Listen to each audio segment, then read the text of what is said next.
15절로 25절 말씀입니다. 열왕기하서 2장 15절로 25절 말씀, 구약성경 562페이지입니다. 한 절씩 교독으로 하나님 말씀을 봉독하겠습니다. 맞은편 여리고에 있는 선지자의 제자들이 그를 보며 말하기를, 엘리야의 성령이 하시는 역사가 엘리사 위에 머물렀다 하고 가서 그에게로 나아가 땅에 엎드려 그에게 경배하고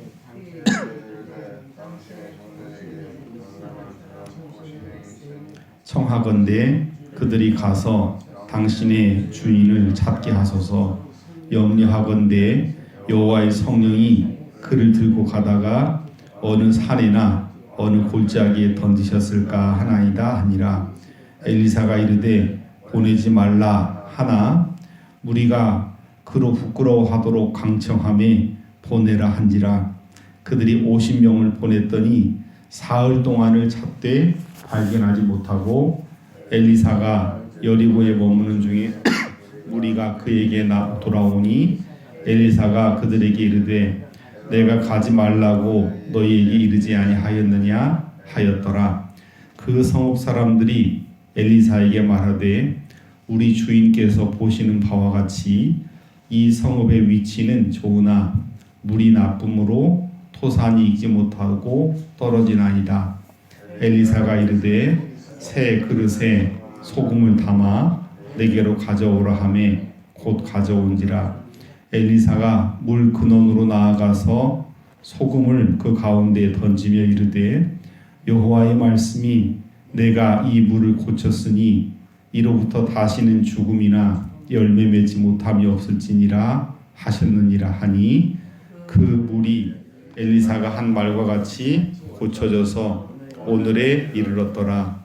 엘리사가 거기서 베델로 올라가더니 그가 길에서 올라갈 때에 작은 아이들이 성읍에서 나와 그를 조롱하여 이르되 대머리여 올라가라 대머리여 올라가라 하는지라.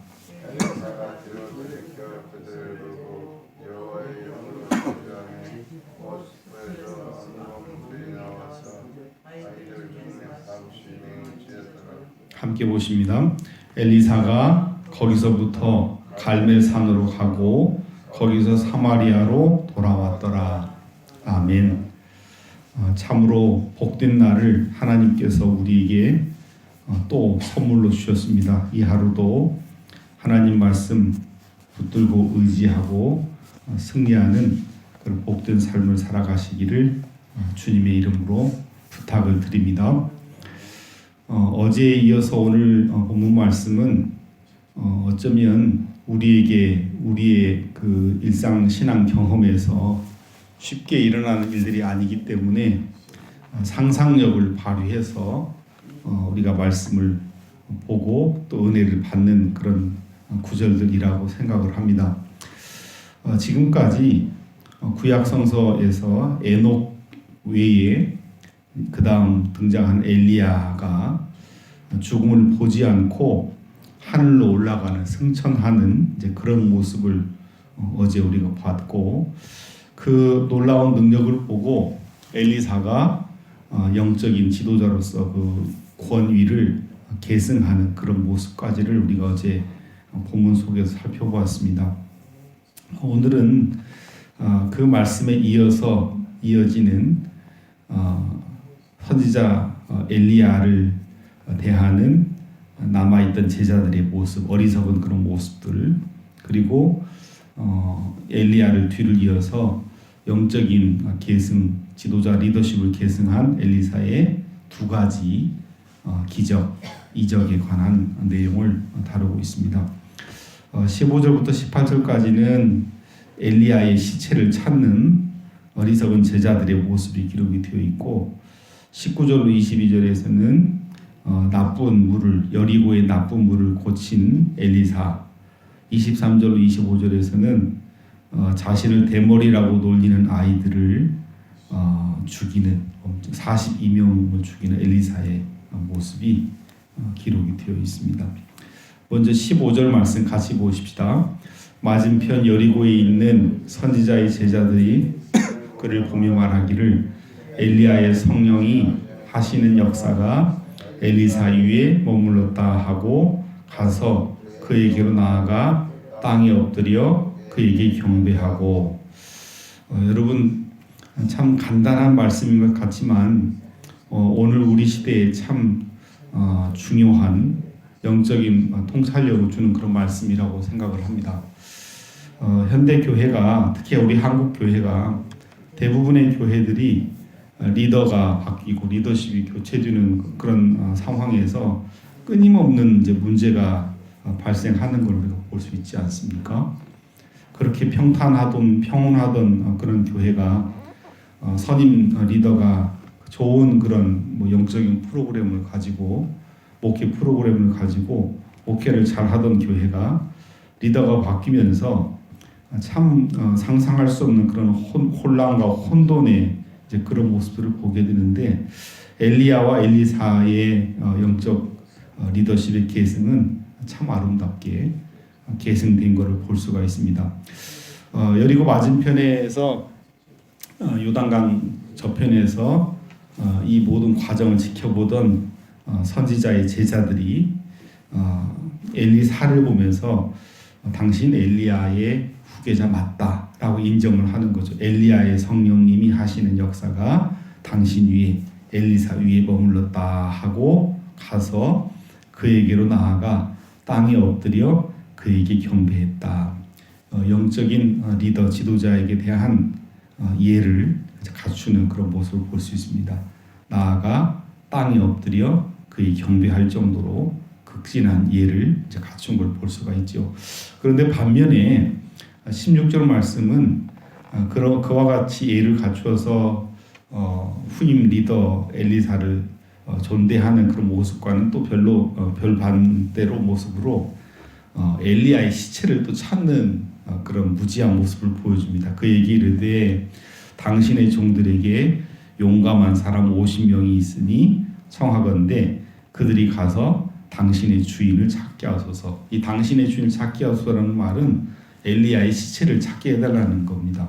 염려컨대 여호와의 성령이 그를 들고 가다가 어느 산이나 어느 골짜기에 던지셨을까 하나이다. 우리는 다 내용을 알고 있기 때문에 이게 참 영적으로 대단히 우둔한 그런 반응이다, 모습이다, 그렇게 볼 수 있겠지만, 사실 이 당 시대를 사는 여러분, 오늘 우리 시대에도 이런 일이 벌어지면 아마 이와 같이 할 수 있을 겁니다. 우리가 가지고 있는 머릿속에 이성의 어떤 그런 체계가 이야기하는 바를 아마 그대로 할 것이라고 생각을 합니다. 가서 당신의 주인을 찾게 해주소서. 성령이 들고 가다가 산이나 골짜기에 던지셨을지 모르니까 산이나 골짜기에 가서 엘리야의 시체를 찾게 해달라라고. 그러니까 어떤 신령한 하나님의 역사, 세계에 대한 그런 몰 이해는 책망받을 만하나 아주 순수한 마음이지 않겠습니까? 탁월한 하나님의 종이 가다가 길에 어디가 떨어졌는데 그냥 무방비 상태로 버려지면 되지 않겠느냐. 선한 의도는 그렇게 볼 수 있겠죠. 그러나 엘리사는 그렇게 하지 말아라, 보내지 말라 하는데 얼마나 17절 말씀은 얼마나 강청했는가. 그로 부끄러워하도록 강청했다. 아주 간절한 마음으로 그렇게 훌륭한 그 엘리야의 시체가 어느 골짜기나 어느 산에 떨어져 버려지면 어떻게 되겠느냐, 그런 마음이었겠죠. 부끄러워할 정도로 강청했다. 그래서 결국 엘리사가 허락을 하죠. 50명을 보냈더니 며칠 동안 찾았다고요? 사흘 동안 찾았지만 발견하지 못했다. 하나님께서 데리고 갔으니까 당연히 없는 거죠. 18절 같이 보죠. 엘리사가 여리고에 머무는 중에 무리가 그에게 돌아오니 엘리사가 그들에게 이르되 내가 가지 말라고 너희에게 이르지 아니하였느냐 하였더라. 그렇게 엘리야의 승천 사건은 결론을 맺는 걸 볼 수가 있습니다. 그리고 나서 등장하는 엘리사의 기적 두 가지는 대조적인 그런 모습입니다. 한쪽에서는 구원, 여리고에서는 구원 사건으로 등장을 하고 베델에서는 저주, 사망, 죽음이 임하는 그런 이적으로 등장을 합니다. 그 차이는 하나님께 나아오는 태도의 문제가 있었다고 생각을 합니다. 여리고의 물 근원을 맑게 하는 이 이적에서는 성읍 사람들이 찾아와서 하나님의 은혜를 구했고 하나님 말씀이 임했을 때 이제 이적이 나타났던 데 비해서 23절부터 25절에 등장하는 저주 사망 사건은 여러분 어떻게 됐습니까? 어린 아이들이 영적 지도자인 엘리사를 향해서 막말을 해대는 조롱했다라고 나옵니다.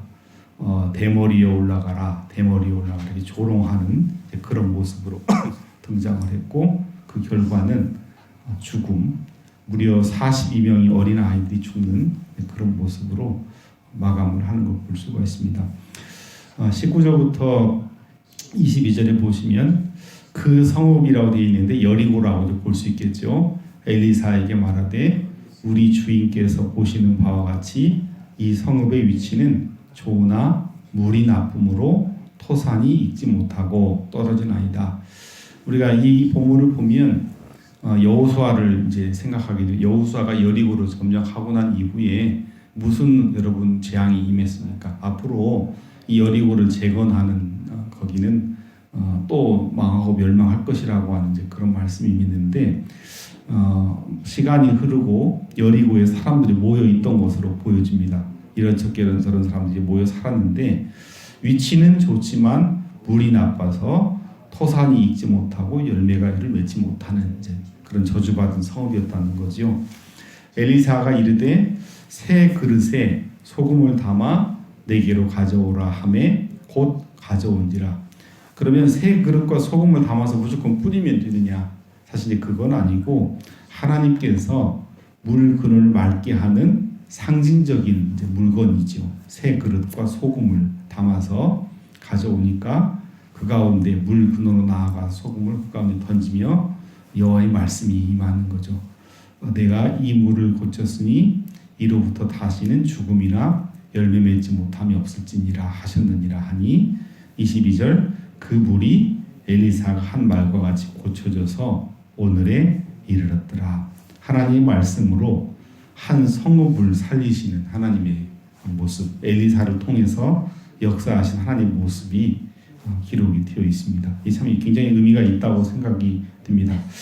한 사람을 위해서 성읍의 물 근원을 맑게 했다고 볼 수는 없지 않겠습니까? 여리고에 사는 수많은 영혼들, 사람들 그 생명을 건지는 그 생명들이 먹는 물이 물 근원이 맑아짐으로 말미암아 새로워지는 생명을 얻는 그런 역사가 드러났다고 볼 수가 있고요. 23절부터 25절에서는 사실은 오늘 현대인의 생각 관점으로 본다면 참 이해하기 어렵죠. 19절부터 22절의 논리를 가지고만 해도 생명을 살리시는 하나님이신데 왜 생명을 죽이느냐 이렇게 접근할 수 있는 그런 소지를 갖고 있는 말씀인데 여리고에서 베델로 이제 올라갔다라고 말씀하고 있죠. 그러니까 엘리야의 행보와는 반대로 엘리야는 베델에서 여리고로 이렇게 갔는데 엘리사는 그 역순으로 이제 오고 있는 모습입니다. 베델로 올라갔더니 그가 길에서 올라갈 때 아주 작은 아이들이 성읍에서 나와 그를 조롱하여 이르되 대머리에 올라가라, 대머리에 올라가라 이렇게 이제 욕을 했다는 겁니다. 현대 세계의 관점으로 본다면 대단히 이제 어린 아이들 중심으로 우리가 바라보기 때문에 도대체 하나님의 사람이라는 사람이 어찌 이럴 수 있느냐 이제 그렇게 볼 수 있는데 고대 세계에서는 대단히 가부장적 우리가 이미 지금까지 모세오경을 봤지 않습니까? 철저한 가부장적 어떤 그런 모습이 많이 비춰지는 이제 그런 상황이었고 그런 상황에서는 요즘 말로 말하면 버르장머리였고 싸가지 없는 그런 아이들은 공동체에서 죽일 정도로 죽임을 명령할 정도로 공동체가 아이를 키우는 이제 그런 입장이었는데 이런 본문은 이제 사실 그런 본문에 비하면 완전히 그 반대인 거죠. 그러니까 엘리사 이 사건은 당시의 어떤 영적인 그런 토양이 문화가 도덕적 윤리적 그 상태가 어떤 상태였는가를 알려주게 해주는 거죠. 작은 꼬마 아이들이 어른을 향해서 어른이 가지고 있는 그 신체 핸디캡을 가지고 외모를 가지고 이제 모욕을 했다는 것 자체도 문제가 되는데 더더군다나 엘리사는 엘리야를 계승한 당시대의 최고의 영적인 지도자라고 볼 수 있는데 나이 어린 아이들이 영적인 지도자를 향해서 더더군다나 외모를 가지고 모욕하고 조롱하는 이 태도에 대해서 심판을 내린 그런 기사로 봐야 된다. 도덕적으로 영적으로 해이한 상태에 대한 심판이라고 보는 것이 보다 더 중요한 해석일 거라고 생각을 합니다. 그러니까 요즘 관점으로 아니 하나님이 사랑의 하나님인데 어떻게 애들 이런 식으로 그렇게 이제 보면 그렇지만 당 시대의 어떤 그런 기준을 가지고 본다면 당시 어린 아이들이 영적 지도자를 몰라보고 이렇게까지 대하는 무지함, 영적으로 도덕적으로 얼마나 해이해 있는가에 대한 경고와 심판의 메시지로 보는 것이 보다 더 중요하다라고 이제 볼 수 있습니다. 하나님의 종, 하나님께 세운 종을 모멸을 감추고 영적으로 이렇게 대했을 때에 곰이 나와서 숯불에서 나와서 40명 찢어 죽였다라고 하는데 그만큼 심각한 문제였다라고 하는 것을 역으로 제공해 준다고 볼 수 있습니다. 엘리야와 엘리사에 이어지는 우리가 기사를 통해서 다시 한번 말씀을 정리한다고 한다면 중요한 것은 엘리야냐 엘리사냐가 중요한 것이 아니고 엘리야와 엘리사를 통해서 역사하신 하나님이 중요하다라는 사실을 다시금 확인할 수 있습니다. 요즘은 이제 기도원이 많이 없는데 여러분 과거에는 엄청나게 기도원이 많았지 않았습니까? 근데 이제 시골에 가서 산에 있는 기도원 보면 어떤 기도원이 제일 많습니까? 기도원 이름이 엘리사 기도원이 많죠. 엘리야 기도원, 엘리사 기도원이 많은데 누가 더 효능이 있느냐 이제 그런 쓸데없는 얘기를 한 적이 있는데 절대로 엘리야가 엘리사가가 아니고 엘리야든 엘리사든 그들을 통해서 역사하신 하나님이 중요하다. 이거 놓치면 큰일 납니다. 큰 문제 생깁니다.